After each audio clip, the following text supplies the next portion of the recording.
esta noche a los amigos que nos acompañan, a David, a Romina, pero también quiero saludar a la presidenta de Corte Penal Internacional, que aunque no esté presente con nosotros, está muy pendiente tanto de los debates que hemos dado en la comisión como de los debates que se están dando en este pleno legislativo. Quiero agradecer también el apoyo oportuno que dio el expresidente de Corte Penal, quien ya les voy a mencionar en mi breve narración de lo que ha hecho la comisión, el aporte sustantivo que nos dio para poder llegar finalmente a este día. Y por supuesto quiero saludar al Procurador para la Defensa de los Derechos Humanos, al Canciller de la República, que también han hecho un papel importante, pero sobre todo de manera especial a los amigos de la coalición salvadoreña por la Corte Penal Internacional, que también están pendientes de lo que se está dando esta noche histórica en este pleno legislativo y quienes desde hace muchos años han trabajado precisamente para que llegue este momento. Quiero mencionar que en el año y medio que hemos tenido este expediente en estudio en la comisión ha sido una agenda muy intensa. En el proyecto o en el dictamen, mejor dicho, se mencionaba en desglose de las actividades que hemos realizado como comisión, pero me parece sumamente importante destacar algunas, de tal manera que quede claro que ha sido un instrumento lo suficientemente discutido. La iniciativa ingresó a esta Asamblea Legislativa en mayo de 2014, pero es importante también decir que previo a ingresar a esta Asamblea Legislativa, el Ejecutivo ya había hecho sus esfuerzos por fortalecer los planteamientos que vienen en el instrumento y también hizo convocatorias con la sociedad civil para discutir acerca de la viabilidad que tenía la ratificación de un instrumento como este. Pero ingresa a la Asamblea Legislativa en el 2014. En ese momento en la comisión trazamos una ruta de acciones para aclarar inquietudes y conocer con mucha más profundidad los contenidos de este instrumento internacional. Acordamos realizar reuniones y foros con expertos internacionales y nacionales para conocer con más precisión los contenidos del estatuto. Los especialistas hicieron especial énfasis en el foro que desarrollamos durante 2 días y que agradecemos el apoyo de Parlamentarios por la Acción Global para realizar este encuentro. Los temas prioritarios que abordamos en el encuentro fueron jurisdicción y competencia de la Corte Penal Internacional, crímenes del conocimiento de la Corte Penal Internacional, diferencias en cuanto a su tipicidad y elementos de interpretación, crímenes de lesa humanidad y genocidio, crímenes de guerra y crimen de agresión, principios del derecho penal aplicables al estatuto y retroactividad, responsabilidad individual, improcedencia del cargo, imprescriptibilidad y eximientes de responsabilidad, así como también de la investigación y enjuiciamiento, énfasis en la colaboración de los Estados partes, la detención, la entrega a la Corte Penal Internacional. Conocimos también sobre modelos exitosos de leyes de aplicación, la forma de cooperación de los Estados partes con la Corte Penal Internacional, objetivo y estructura del proyecto de ley especial de implementación del Estatuto de Roma de la Corte Penal Internacional en lo relativo a las relaciones de cooperación y asistencia judicial. Tuvimos una participación bastante nutrida de todos los que propusimos en la comisión que fueran parte de este debate y fue así como también invitamos a las comisiones de esta Asamblea Legislativa, la Comisión Política, la de Legislación y Puntos Constitucionales, Defensa, Justicia y Derechos Humanos, Seguridad Pública y Combate a la Narcoactividad, Salud, Obras Públicas, Transporte y Vivienda, así como magistrados de la Corte Suprema de Justicia, Consejo Nacional de la Judicatura, Ministerio Público, Procuraduría para la Defensa de los Derechos Humanos, jueces y magistrados, cuerpo diplomático, representantes de los Ministerios de Relaciones Exteriores, Defensa, Seguridad Pública y Justicia, Fuerza Armada, Policía Nacional Civil, universidades, instituciones académicas y centros de pensamiento, firmantes de los acuerdos de paz, comisión consultiva de la Cancillería y el canciller Hugo Martínez, quien además, como les decía al principio, hizo un especial énfasis en las actividades previas que realizaron para enviar este instrumento a la Asamblea Legislativa, en la cual participaron expertos constitucionalistas para revisar la compatibilidad del Estatuto con la Constitución de la República, concluyendo que no existe tal incompatibilidad. Luego de haber hecho todo este debate con todos estos especialistas que nutrieron nuestras posiciones, que finalmente hoy se definen, debo agradecer, y por favor, David, Romina, si lo pueden hacer del conocimiento del expresidente de Corte Penal Internacional, a quien esta servidora, por mandato de la comisión, envió una nota con preocupaciones específicas que planteó el grupo parlamentario de Arena en su momento. Y él, muy amablemente, él mismo tomó esas preguntas que hizo el grupo parlamentario de Arena y envió respuesta a una por una. Y la nota dice: me es grato dirigirme a usted para agradecerle su carta de fecha 25 de agosto de 2014, en la cual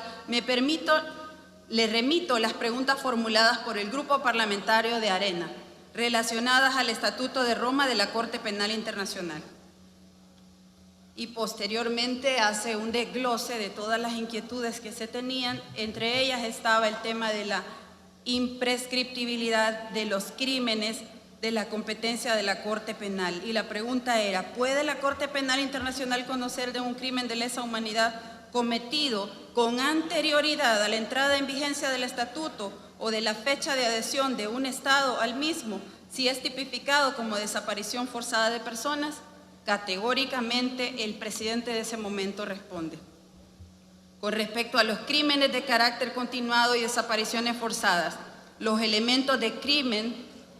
de la Corte Penal Internacional que guían a la Corte en la interpretación del Estatuto establecen que el crimen de desaparición forzada de personas, en virtud del artículo 7, numeral 1, literal I, solo corresponde a la jurisdicción de la Corte si la conducta constitutiva de delito, entre paréntesis, es decir, el acto inicial de aprehensión, detención o secuestro, tiene lugar con posterioridad a la fecha de entrada en vigor del Estatuto. Por consiguiente, la Corte no puede abordar conductas anteriores a su entrada en vigor. Esto se refleja en los artículos 22 y 23 del Estatuto, que abordan el principio el principio de irretroactividad. Otra de las interrogantes, no las voy a leer todas, pero creo que es importante dejar claro que muchas de las inquietudes que han estado saliendo en estos días ya han sido contestadas. También se le hacía una pregunta relacionada con la entrega de personas y la extradición de personas.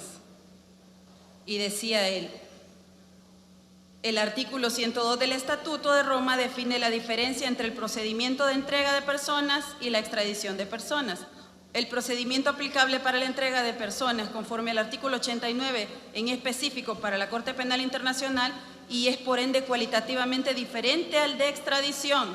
que es un régimen jurídico aplicable a las relaciones interestatales. Tradicionalmente, la extradición implica que un Estado envíe un sospechoso, acusado o condenado que se encuentra en su territorio o a otro estado para que esa persona sea enjuiciada o para que cumpla su pena en el segundo estado. La extradición es un acto discrecional que se basa frecuentemente en los principios de reciprocidad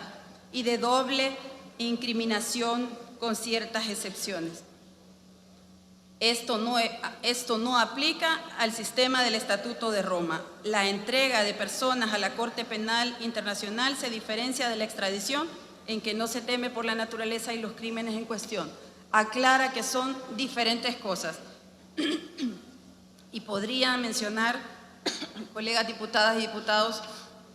todas las preguntas que fueron planteadas y que fueron evacuadas por el entonces presidente de Corte Penal Internacional, que a manera de ejemplo quería citar, pero que han sido las mismas preguntas que han salido en los diferentes encuentros que hemos tenido, tanto en el país como los que hemos realizado en el exterior. Y aquí quiero poner un especial énfasis a que hicimos dos reuniones importantes. Una la tuvimos en Costa Rica, en donde fuimos recibidos por la actual presidenta de Corte Penal Internacional, que hubo una participación de todos los partidos políticos, a excepción del PDC, en esa delegación. Estuvimos también con el fiscal de Costa Rica, con la vicepresidenta del país de Costa Rica, estuvimos con el procurador de Derechos Humanos de Costa Rica y la Comisión de Seguridad. Había una representación de cada uno de los partidos políticos y los énfasis de las preguntas eran estas y las respuestas de los funcionarios con quienes nos reunimos fueron las mismas. Posteriormente realizamos un encuentro a La Haya, en donde tuvimos la oportunidad, además de reunirnos con la presidenta de Corte Penal Internacional, reunirnos con la fiscal de Corte Penal Internacional, conocer esa sala donde se dan y se conocen todos esos casos y se ha dictado sentencia en más de 2 ocasiones. Esas oportunidades también fueron importantes porque ahí se sacaron inquietudes, estas recurrentemente y otras que fueron evacuadas, a tal punto que todos los miembros de la delegación terminaron aceptando que no existía la bendita reciprocidad que tanto se mencionaba, que era cierto que este estatuto no puede juzgar crímenes de pasado. Y aquí se ha mencionado que la principal preocupación eran los delitos cometidos en la guerra. Miren, si cuando el estatuto nació ya celebrábamos hasta el 6º aniversario de los acuerdos de paz. Eso no podemos ignorarlo, no podemos mencionar cosas que no son coherentes con la historia. Quiero finalmente agradecer a todos los grupos parlamentarios que esta noche darán sus votos, porque lo que estamos haciendo es algo histórico. Este 26 de noviembre, que como yo les decía en la mañana, es el Día Nacional de los Salvadoreños en el Exterior, hoy va a ser un día que también se va a recordar, porque El Salvador le va a decir al mundo entero: no queremos más guerra, ni en nuestro país, ni en el mundo. Y tenemos voluntad política, no tenemos temores a que se juzgue en un futuro este tipo de acciones, porque este es un instrumento que, reiteramos, es para aplicarse hacia el futuro a partir de la ratificación. Así es que yo quiero agradecer a los partidos que se han sumado a votar esta noche, a marcar la historia de El Salvador, y qué bueno que en el encuentro que próximamente tendremos con parlamentarios por la acción global, El Salvador ya podrá decir que es el Estado parte número 124. Muchas gracias. Se cierra la votación con 44 votos y se aprueba el dictamen número 19 de la Comisión de Relaciones Exteriores y su proyecto de decreto.